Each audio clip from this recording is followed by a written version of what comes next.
Good morning students, welcome to the online class.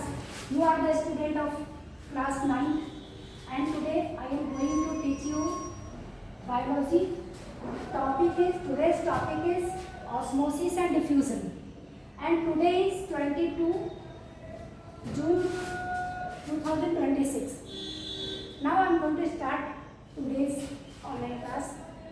How do substances like carbon dioxide and water move in and out of the cell? कोई भी substance example में oxygen या water, यहाँ पर दिया हुआ water cell के अंदर या बाहर कैसे जाता है, ठीक है। तो देखेंगे carbon dioxide moves into and out of the cell by the process of diffusion. Carbon dioxide cell के अंदर में डिफ्यूजन के द्वारा जाता है, सेल के अंदर या बाहर डिफ्यूजन के द्वारा जाता है। डिफ्यूजन क्या है? What is diffusion? Diffusion is the process of movement of particles, solid, liquid and gases.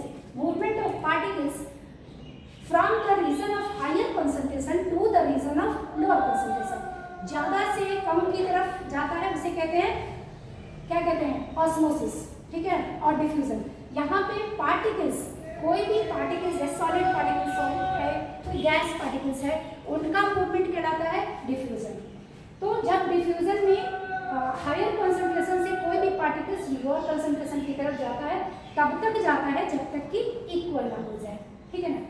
अब देखते हैं एग्जांपल में कैसे से during cellular respiration carbon dioxide concentration is higher than the outside, hence carbon dioxide diffuse out of the cell.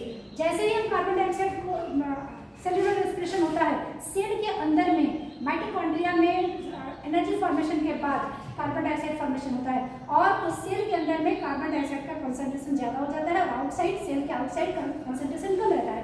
इसलिए carbon dioxide के molecules outside में जाते हैं, सेल के आउटसाइड में, जिसको हम यहाँ पर नीचे हमने दिया है, जिसको कहते हैं बाहर जाने से को क्या कहते हैं? एक्सोऑस्मोसिस, ठीक है ना, या एक्सो डिफ्यूजन। यहाँ पे है एक्सो डिफ्यूजन। और इस तरह से वो जब अंदर वाला कंसंट्रेशन क्या हो जाता है?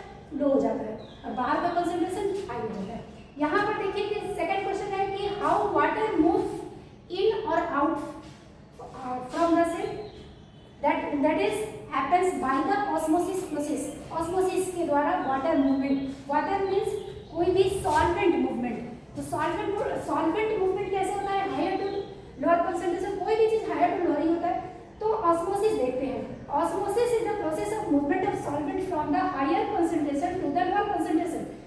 समझ गए कि हायर से लोअर की तरफ जाना जिस सॉल्वेंट को, सॉल्वेंट मतलब लिक्विड को, वही लिक्विड को क्या कहते हैं?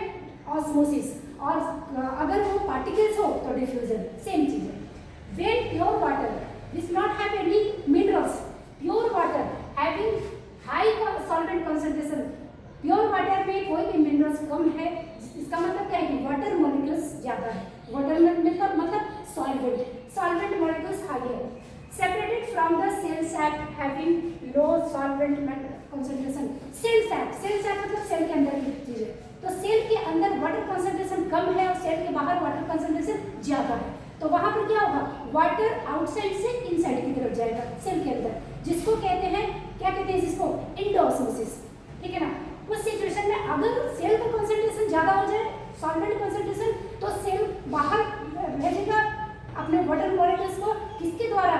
Semi permeable membrane which is called plasma membrane. और उस तरह तब तक भेजेगा जब तक कि बोथ साइड इक्वल ना हो जाए। तो इसको कहते हैं ऑस्मोसिस, या तो एंडोऑस्मोसिस या तो एक्सोऑस्मोसिस। Thank you.